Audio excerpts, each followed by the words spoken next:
Bismillahir Rahmanir Rahim. Assalamu alaikum, dear participants. Welcome to this session of Islam Study Circle. We will begin by studying a verse from the Quran. This is verse 103, to be precise, of Surah Al-Imran. It goes like this: وَاعْتَصِمُوا بِحَبْلِ اللَّهِ جَمِيعًا وَلَا تَفَرَّقُوا وَاذْكُرُوا نِعْمَةَ اللَّهِ عَلَيْكُمْ إِذْ كُنْتُمْ أَعْدَاءً فَأَلَّفَ بَيْنَ قُلُوبِكُمْ فَأَصْبَحْتُمْ بِنِعْمَتِهِ إِخْوَانًا وَكُنْتُمْ عَلَى شَفَا حُفْرَةٍ مِّنَ النَّارِ فَأَنْقَذَكُم مِّنْهَا كَذَلِكَ يُبَيِّنُ اللَّهُ لَكُمْ آيَاتِهِ لَعَلَّكُمْ تَهْتَدُونَ. And hold fast to the rope of God and be not divided. And bear in mind God's favor on you when you were enemies of one another. So He united your hearts, and with His grace you became brothers. And you stood at the very brink of an abyss of fire, and He saved you from it. In this manner, God explains to you His revelations so that you may be guided.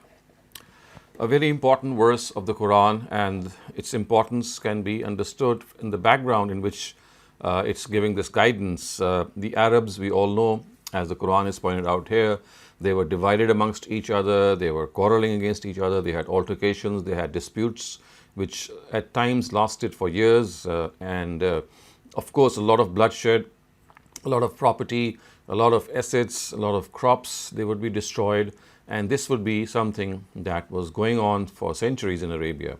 So the Quran was revealed, and it was the rope of God. So this expression, the rope of God, is of course referring to the Quran because it extends from the Almighty to human beings, so to speak, in a metaphorical way. It is our connection with God. This rope is telling us that we, on the one hand is God, and the other hand are we as human beings who are connected to Him. So if we remain connected to Him, if we hold fast to the rope of God, if we adhere to it in a very, very humble way, and at the same time not in a self-righteous way, the Quran says that the obvious consequence of this would be that you would not be divided. وَلَا تَفَرَّقُوا. And of course it says that this is what happened in the times of the Prophet also, that when people adhered to the book of God, when they thought that this was their final frontier, it was something that they had to in all respects follow, then in spite of being enemies, in spite of standing at the abyss of fire, they held on to this rope, and they suddenly transformed themselves into a unit, into a body politic which was strong, which was very sturdy, and at the same time robust. So it became a force to reckon with, and the Quran says that this is how it actually joined their hearts. So فَأَلَّفَ بَيْنَ قُلُوبِهِمْ. So the Almighty says that the Quran, of course, through the Quran, the Almighty joined their hearts, joined the hearts of the enemies. So the words are, إِذْ كُنْتُمْ أَعْدَاءً فَأَلَّفَ بَيْنَ قُلُوبِكُمْ. That God's favor upon them was that when they held on to the Quran, they became so closely attached to the Quran that they became brothers to each other. The result of this was that they had this love and regard for each other. So the Quran is something that is the soul and, of course, the body of religion as well. The soul of the religion, of course, refers to the fact that it is like blood which flows through its streams. It keeps it alive. It is something that has to always remain alive, and it actually guarantees our relationship with the Almighty. The stronger this Quran connection, the stronger the God connection.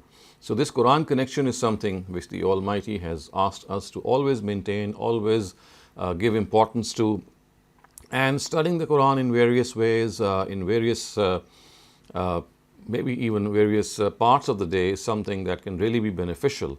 So first of all, of course, the Quran has to be understood, and this cannot be a fact. This cannot take place unless and until we are able to gauge the meanings of the words that we study. So it is extremely important that whenever we study the text of the Quran, the Arabic text of the Quran, we must also study its translation, unless of course we know the Quranic Arabic so that we are able to directly understand it. But if that is not the case, then it is essential that we do study the Quran with its meanings. Otherwise, it's not going to have the desired effect. Remember, it's a book of guidance, and guidance is something that has to be understood. And if we don't understand what the words say, that guidance will have no effect on us, because simply we would not be able to make sense of it. And I have also referred to this earlier on, and I'll do it again, that there is a famous narrative of the Prophet which allegedly says that if you read one word of the Quran, then you'll be rewarded 10 acts of virtue, or for each word you'll be given 10 rewards. This is an extremely weak narrative. This is not an authentic narrative at all, and it has actually shaped the whole structure and reading of the Quran of our ummah. And people read the Quran just to think, and because they think that this narrative has promised us that whether they understand it or not, it's just by reciting out certain words that for each word, or in fact each letter, they'll get 10 units of reward. As I said, this has no authenticity. It has become famous, and it is extremely dubious and not authentically ascribed to the Prophet. The real purpose of the Quran is to guide mankind, to guide human beings, and until and unless it is followed in our lives, there is no question of any reward being obtained and acquired from it.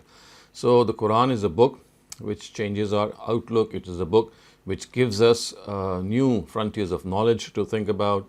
It is a book which has a lot to offer, but then it has also some challenges to the reader. For example, readers who would like to go through its basic message as a reminder for themselves will find it to be a very simple book in which they can grasp the basic message. But readers who would like to become advanced students, who would like to become scholars of this book, they will need to spend a lot of time and delve deep into the literary Arabic of the Quran and understand it. However, as you all know, that this second nature of study is not a requirement from everyone. It is only the requirement from people who are striving to become scholars and doctors of Quran. As far as its simple reading is concerned, this is something that every single person can do in his or her own language.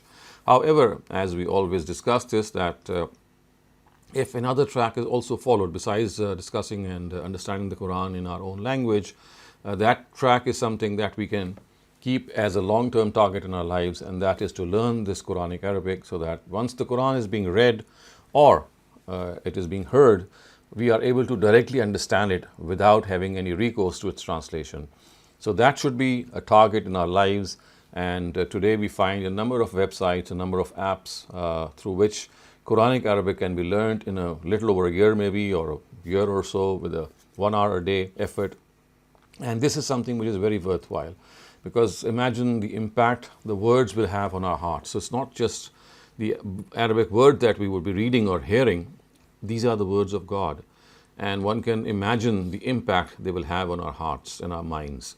So this is something that we must place as a target before ourselves as much as we can, especially point this out to our children and grandchildren whenever it's possible, that they can spread out this whole education for the Quran in a longer time frame, but keep this as a target, that as the Quran is being read or heard, then they are in a position to directly understand it, because the impact which these words have, the influence that they have on our own selves is so overbearing, it's so overpowering, it's so potent, that we feel like acting on what the Quran says. So a translation would just give you a basic message of what the Quran says, but directly understanding the words of the Quran is a much potent and a very strong influence on our lives, and it is highly recommended that we set this as a target in our lives.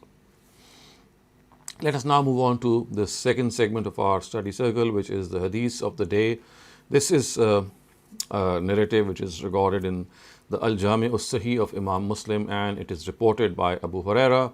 It says, "An al-Aqra ibn Habis, أبصر النبي صلى الله عليه وسلم يقبل الحسن فقال إن لي عشرة من الولد ما قبلت واحدا منهم فقال رسول الله صلى الله عليه وسلم إنه من لا يرحم لا يرحم."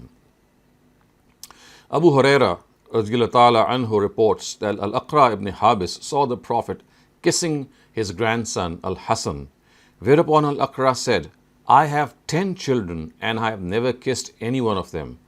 At this, God's messenger said, "He who is not affectionate to others will not be shown affection from God." So again, a very beautiful piece of advice which we can find from the mouth of the Prophet, someone who is so gentle himself, someone who is so polite himself, that the Qur'an himself praised the Prophet and said that had he been harsh, had he been impolite, the people around him would have just ran away. لَنْ فَضُّوا مِنْ حَوْلِكَ لَوْ كُنْتَ فَظًّا غَلِيظَ الْقَلْبِ. Had you been very harsh in your words and harsh in your heart, the people who have now gathered around you would have just run away and scattered away from you, because people come to those who are gentle, who are polite, who give the message of love in a very overbearing way. And this is what the personality of the Prophet was. He would look after people, he would care about people. His countenance would exude love, affection, kindness, and overall he would be a person who would be selfless as well. And he would not just keep these emotions to himself, as you see from this narrative, that he would express these emotions. So he loved Hassan, his grandson, very much. And in this narrative, Al-Aqra ibn Habis says that he saw the Prophet picking him up and kissing him, as something that he would have thought that, well, why would a Prophet of God pick up a child and start kissing him? He might have thought that, well, this is way beyond his dignity, way beyond his stature. But no, prophets of God are human beings also. And when he kissed Hassan, Al-Aqra himself said to himself actually that, well, I have so many children, I have 10 of them, and I have never been so gentle and kind and affectionate by picking up any one of them and kissing them. And when the Prophet heard this, he said, well, this is that mercy, this is that affection that everyone has. And if he does not express this mercy and affection for other people, then remember, he will not be expressed this mercy and affection by God. So God is affectionate to those who are affectionate to other people.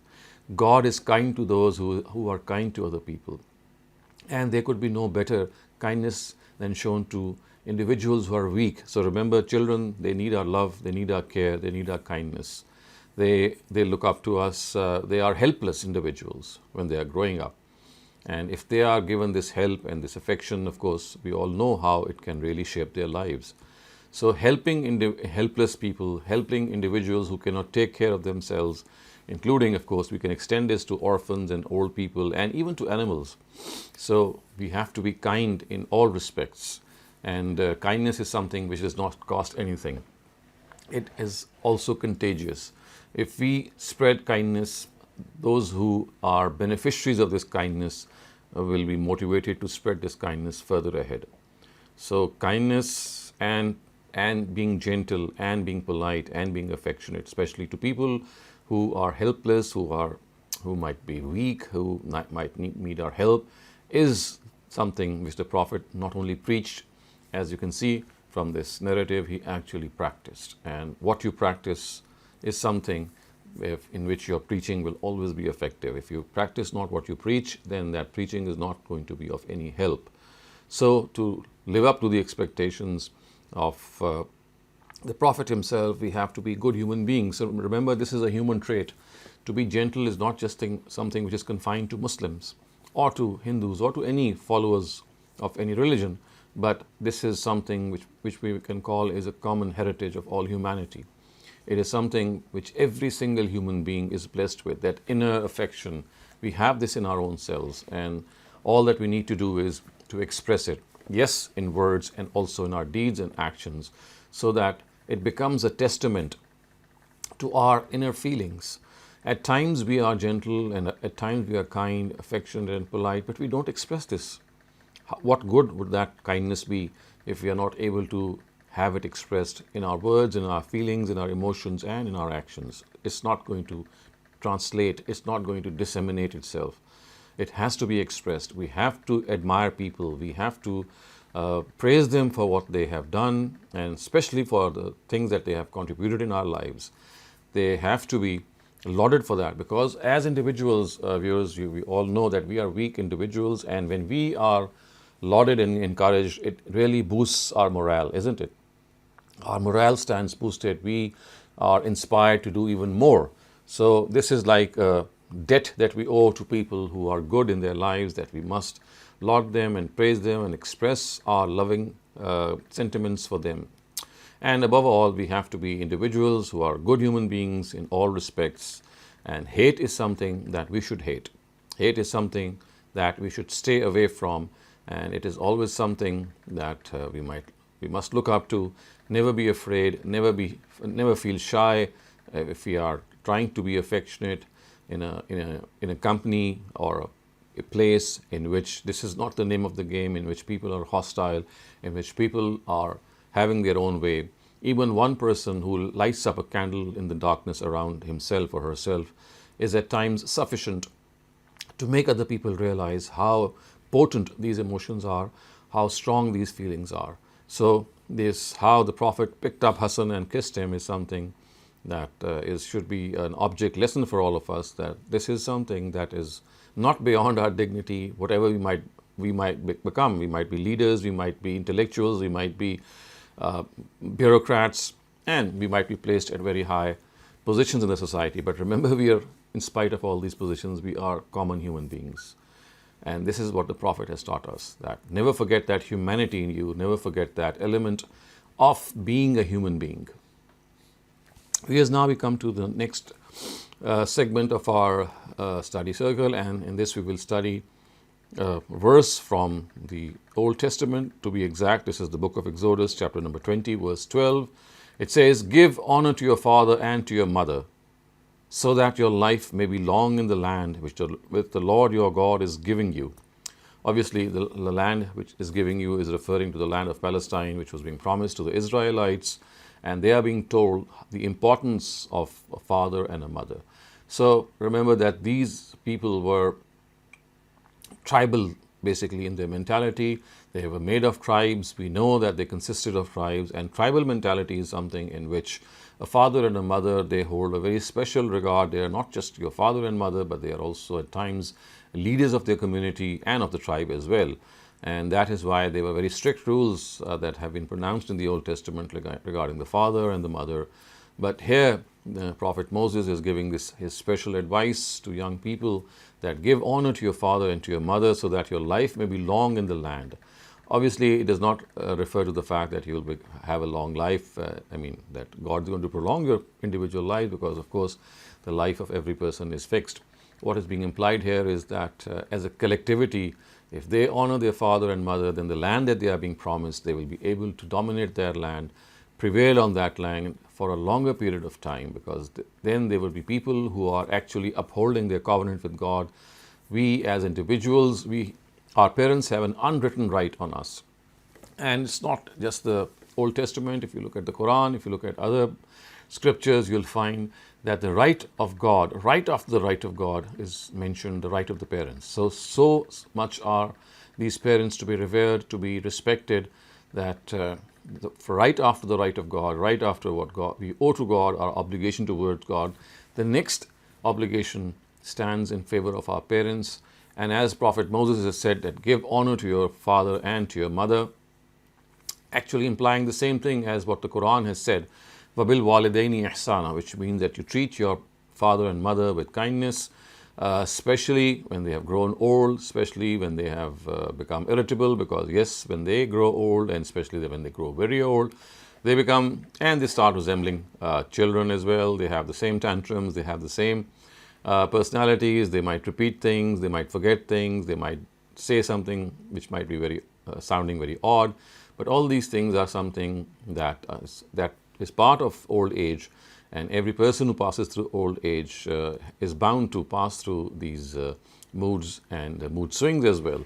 So to respect our father and mother, to be polite to them, to be honored to them, is something that has to be always maintained. And as we also know that as far as respecting and giving honor to our parents is concerned, it doesn't mean that you have to obey them in all respects. Obeying the parents is not mentioned anywhere in the Quran, and in the light of the Quran, if we study old scriptures, you will come to the same conclusion, that showing kindness to them is an obligation, but obeying them, of course, is something which has to be done if that particular order is in line with our own mentality, our own commitments, and our own aptitude. So in spite of honoring them, if we have to differ with them regarding any of the things that they advise us, it is fine to express our difference. It is fine to tell them that we are utmost respectful towards you, but be mindful that this is a particular issue in which I have a very strong opinion, or I have a different view in life. So they have to respect the view of their children when they grow up, and they should not impose their views on their children, because if they do so, then they don't realize that this is sort of a dictatorial practice which this Islam does not condone in any way. We have to be very, very mindful of the fact that as parents, our duty finishes as soon as the children they grow up. Duty in the sense that we just cannot force things upon them. We can always remain their well-wishers. We can always advise them. We can always tell them what the right path is in our own experience.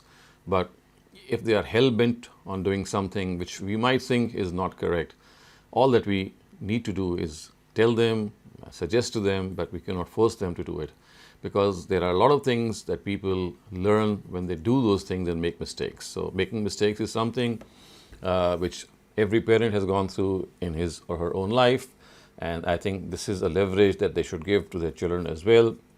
And on the other hand, children have to reciprocate this by respecting them, by not talking back to them, by not speaking in harsh words with them. The Qur'an has said, La tanharhuma, that don't scold them in any way. This is something which is unheard of. You can, of course, respect them, so much so that the Qur'an has gone on to say on one occasion that even if your parents are idolaters, if they are polytheists, you don't listen to what they say regarding polytheism, but sahibhuma fid dunya ma'rufa, but you should deal with them affectionately and kindly. So we know that there is no more thing abhorrent to God than to polytheism. He said that he is never going to forgive those people who are adamant on their polytheism deliberately. But even if the parents of people, they stick to polytheism, the Almighty says that there is no cause to be harsh with them. A parent is a parent regardless of his or her beliefs. A parent is a parent regardless of what they believe in. They have this unwritten right on their children that they have to be kind, affectionate, and polite to them, and always realize that once they were helpless individuals in their laps. They were individuals for whom they sacrificed their nights and days and so many other things. And they always placed their children before them. They placed their needs before them. They placed their time, effort, money, everything at their disposal. So we cannot repay our parents, but all that we can do is that we have to be polite, affectionate, and always respectful towards them. They should not in any way think that we are being disrespectful towards them, because this would be something which is, I would say, close to being unforgivable, because these are parents who have brought us up. They have rights on us. We owe some obligations towards them, and if we don't realize these obligations, then it is all the more reason maybe that we will be forgetting some other major obligations in life as well. So a person who's not thankful to his parents it's more likely that he's also not going to be thankful to God and to other relatives and relations. So may God keep us on track. May we always honor our father and mother, and may our fathers and mothers, whoever they are, wherever they are, also understand how they must earn this respect and honor by not forcing themselves onto their children. So we come to an end to these segments, and we now go on to the fourth segment, which is a moderated segment. So I will ask Mariam that she can take hold of the mic now, and our discussion today will revolve around who is my role model. So this question that I'm posing here, I would like you to please do not mention two things because they are quite obvious. Neither the prophets of God nor your fathers or mothers or close relatives. So role model here is referring to people who live in the society around you. They might be ordinary people, but people who are living around us, and we get inspired from them and we make them our role models. Thank you very much, Dr. Saleem. Since you said no mother and father and relatives, because that was my first thought in mind, for me personally, I find different traits admirable about different people. So whenever I see a trait that I like in someone a lot, I try to sort Mm-hmm. of become more like that trait, in the sense that Mm-hmm. if I find somebody, like for example my boss, she is really really good at sort of if you Mm-hmm. go to her with something, like she's really good at listening and then giving very good advice. And so Okay. even even when like there have been times where I was wrong in what I was saying, but she would still listen to me calmly and then correct Mm. me in a very gentle way. So I Mm. really like that about her, and I hope to do the same. So whenever I am mentoring my undergrad or like other rotation students, I try to bring that too. So like I try to listen to them before I'd be like, Okay. no, no, no, you're doing this wrong, fix that. Mm. So, but Mm. like now I try to be more like that. So, Okay. it's these kind of things where I'm like, if I like something about someone, I try to emulate that. Right. Okay, that's wonderful. So you don't have one particular person to point to. It's like gathering good pieces from everyone around you. Yeah, because for me, like I don't see, and no one's perfect. So I don't think it's, for me at least, I don't see Mm-hmm. like why choosing one Mm-hmm. role model is, Mm-hmm. Mm-hmm. should be the case. I think you should just pick and choose the different things that Mm-hmm. you like. Mm-hmm. In the meantime, Dr. Saleem, do you have a role model? Hmm. Yes, I do have a role model, and my role model is a person that not many people might be knowing. His name is Hamiduddin Farahi. He was a profound scholar of religion, especially the Quran. He lived in the United India in Azamgarh in UP, which is Uttar Pradesh. He lived from 1863 to 1930, around 100 years ago, and he had this exceptional talent to appreciate the literary language of the Quran. And he was a person who broke the barriers of understanding the Quran. He was a person who once again directed the Muslim Ummah towards direct deliberation on the Quran, to understand the Quran directly from its language, directly from its context, directly from parallel verses and construction of the Quran. And he did a profound job. But when he passed away, most of his works were in the Arabic language because he wrote Arabic. However, after his demise, many of his works have been translated into other languages like Urdu and English. And more than that, his own distinguished pupil, Ustaz Amin Ehsan Islahi, maybe our readers might be more knowing about him. He wrote a 9-volume commentary on the Quran by the name of the Quran. So he was a outstanding disciple and proponent of his teacher Ustaz Hamiduddin Farahi. And so these two individuals, they have the same status, if you ask me, as what Socrates and Plato had in ancient Greek philosophy. Socrates wrote very little. In fact, we don't know about any of his writings. We know him through his student, who was Plato. And so it's very similar here that although Farahi had written a lot of, some brief understandings of his understanding of the Quran, a couple of books that he was able to complete, but a very major part of his thought was left unfinished, and it was in the form of notes and discussions with his pupil, Ustaz Amin Hasan Islahi.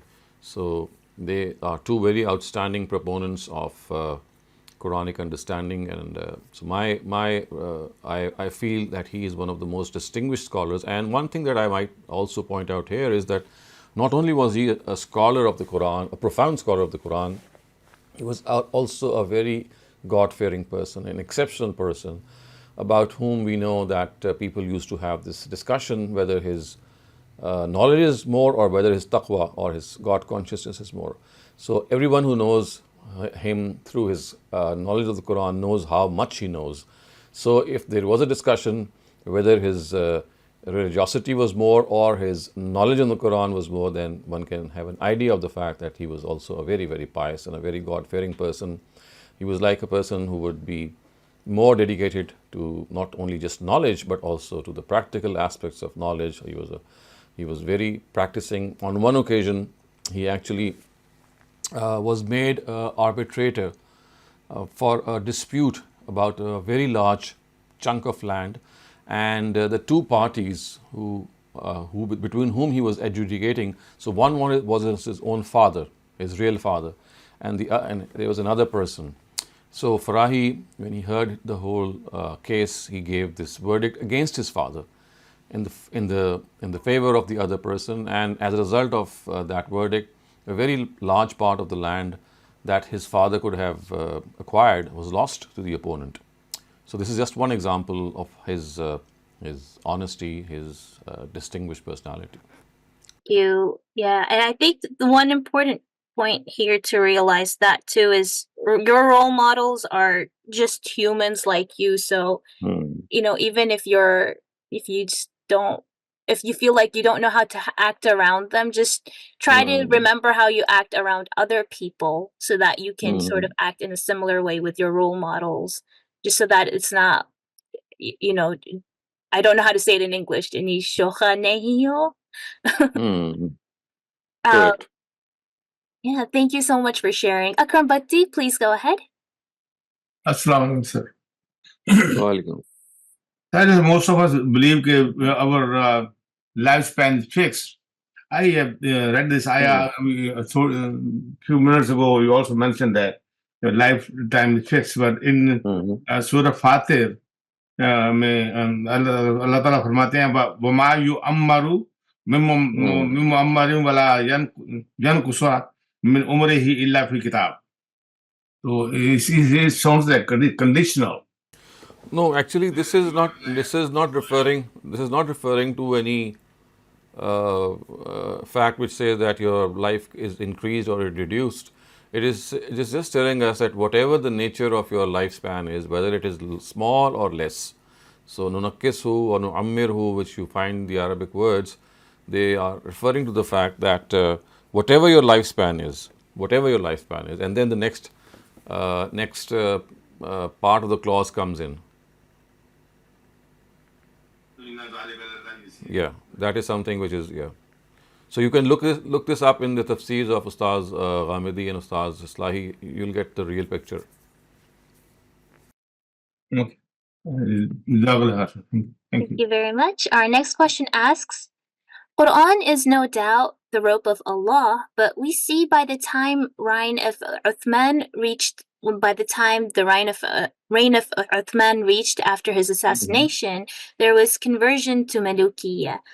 Was this conversion a bad phenomena and must not have happened, and the various incidences like Battle of Camel and Siffin stand contrary to this Quranic direction of adhering to the rope of Allah? Or is it or it was a religio-political struggle in a certain context? Say that it was more of the latter, a religious-political struggle. And also, I think that at times when you are trying to adhere to the Quran, you're trying to make a point out of it, then basically that particular adherence is referring to a particular directive from the Quran. So, see, this verse that we studied today refers to things that relate to differences in religion and anything in which we might have a cause of dispute. So, what actually happened in the times of Osman and post-Osmanic period, they had more to do with human, I would say, the way people behave, the way they would like to go, make the things go their own way, and some of the things that they thought were taking place in a wrong way. So it's like that they were not disregarding the Quran in any way. In their own humble right, they were thinking that they were following the Quran. But you see, at times when you start following the Quran, and you might have some other motives as well besides what the Quran is telling us, regardless of what those motives are, there could be that you are trying to gain political authority because you think it's your right, as was the case with the people who were following Ali and his Ali anhu, and then there were other people who thought that Khilafat or political authority was not his right, and it was basically the right of the Muslims to choose who would they like to install as their ruler. So basically, it was this dispute which has to this day divided our Muslim Ummah into two broad sects of the Shiites and the Sunni sects. So this is also derived from the Quran itself, and although in this case the Shiite brothers, they say that whatever has been given to Ali as the successor of the Prophet was something that is outside of the Quran, and as the Prophet has actually promised him that he would be the caliph after him, and for this they do not cite the Quran. They have outside the Quran sources like history and hadith and some of the sermons which the Prophet gave. So yes, I would say that in this respect that they have once again to have recourse to the Quran, and because of the fact that this recourse was not present in the case of the election of a ruler, and it was more confined to their understanding that this is something which the Prophet outside of the Quran had communicated to Ali radiyallahu anhu, so they thought it was their right. So I think that it would not be a very fair assessment to tell them that this whole dispute has resulted because of not following the Quran or not regarding it to be the rope of God. Although yes, in one sense this could be also a point, because the Quran has also spoken of the fact that as far as the authority is concerned, political authority is concerned after the Prophet, then the Quran says amruhum shura bainahum, which means that the person on whom the majority they are confident, I mean who holds the confidence of the majority is the person who should be ruling. And in the case of Ali radhiyallahu anhu, we know that this was not brought forward. It was basically brought forward as his right from people who thought that because he belonged to the family of the Prophet, so he had this right, and this right was actually something which the Prophet himself had outside of the Quran communicated to Ali, and therefore the rest of the Muslims should follow this. So if in one way you look at this, then yes, it can be regarded as something in which the Quran was not made the final authority. And if you take another look, you can say that at times it's not always the fact that you are disregarding the Quran. At times what happens is that things which your understanding of the Quran give you might be different from what other people have in their own understanding. So at times understandings can also differ. Thank you very much, Dr. Saleem. Ammar Rasul, please go ahead. Thank you. What's up? Wa alaikum assalam. What's up? I wanted to ask a question that I saw. There is a British scholar. He is quite a famous one who has a lot of sort of like talks with scholars from other religions and from other sects, and so in that way he's sort of like quite well versed and even very sharp in his arguments. And he believes that the Quran cannot be explained in many cases or regarding many of the laws without hadith. And one of the ayahs that he quotes in his support of this is ayat 44 of Surah 16. I know the verse, yes. You're referring to the verse which says لِتُبَيَّنَ لِلنَّاسِ مَا نُزِّلَ إِلَيْهِمْ, so that he obviously I do not know what you are saying in Arabic, but if I can just read out to you Okay. the translation in English and the parts that actually I'm posing a question about. And we have sent down to you, O Prophet, the reminder, so that you may explain to people what has been revealed for them, and perhaps they will reflect. So, if I look at this sentence and the way that he presents it as well, it sounds as if the reminder and what has been revealed for them are two different things. Like the reminder has been sent so that it can be explained, the revelation can be explained, so that you may explain to people what has been revealed for them, and perhaps they will reflect. So his argument is that basically, the words reminder is it in itself means that it is something which comes after something. And so the Quran here is talking about the hadith, that the hadith is the reminder which can then explain what has been revealed to them. So my question is, how do you see this, sir? And Okay, so basically the translation is not correct, which says that Dr. Saleem, for some reason your mic, we can't hear you, okay. although you're unmuted. Can you hear me now? Yes. So Ammar Rasul, this verse needs a correct translation. It has not been translated correctly. The word لِتُبَيِّنَ لِلنَّاسِ, which means that so that it explain what has been revealed to them. The word explain, which in Arabic is لِتُبَيِّنَ, is erroneously translated. It actually means so that you are able to convey whatever the Almighty has revealed to them. So the word bayyana here does not mean to explain. It just means to disseminate, to convey. It's much the same as what you read in Surah Rahman, which says, Ar-Rahman allama al-Qur'an, khalaqa al-insan, allamahu al-bayan. So, allama, the word, just as the word allama does not always mean to teach, it means to instruct and to present. In a very similar way, the word bayyana in the Arabic language, it always does not mean to explain, merely to convey something, to be able to disseminate something to other people, like just handing them over what the exact message is, the exact text is what is implied here. And if you look at the Quran in this sense, and also you look at the text, the context, you'll see that this is what the actual meaning is. And if you'd like any further explanation, you may look up Ustaz Ghamidi's Al-Bayan, in which he has explained this, that how people have wrongly translated the word litubayyana, and then therefore they are forced to believe that because the word is explanation here, so the Prophet was given this stature of explaining. This is one thing. The other thing that you might know is that even if we take it to be in this sense that he was asked to explain the Quran, I can tell you from my own experience of studying Hadith literature for a long time that maybe hardly there could be 10 or 15 instances in which the Quran was explained by the Prophet at any instance, at any place. A very, very large part of the Quran was never explained by him. So the Hadith would explain partially. I mean, you could just see that 10 or 15 instances in which the Prophet was asked a question and he answered that. He never ever took an initiative to explain the Quran in his whole life. This is not the case. Otherwise, we would have had a whole corpus of a tafsir of the Quran from the Prophet. We don't have any tafsir from the Prophet himself. All that we have are, as I said, 10 or 15 occasions on which he was asked this question. Remember, it was not that he took the initiative. He was asked a question about a certain verse or the meaning of a certain verse, and he said, well, this is the answer.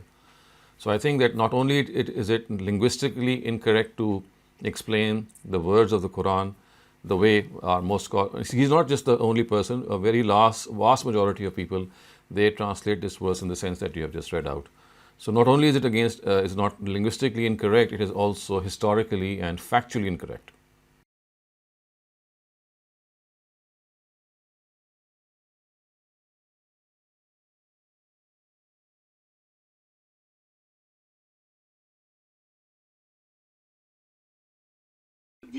Not at all. Not at all. It's not. No, it's not the case at all.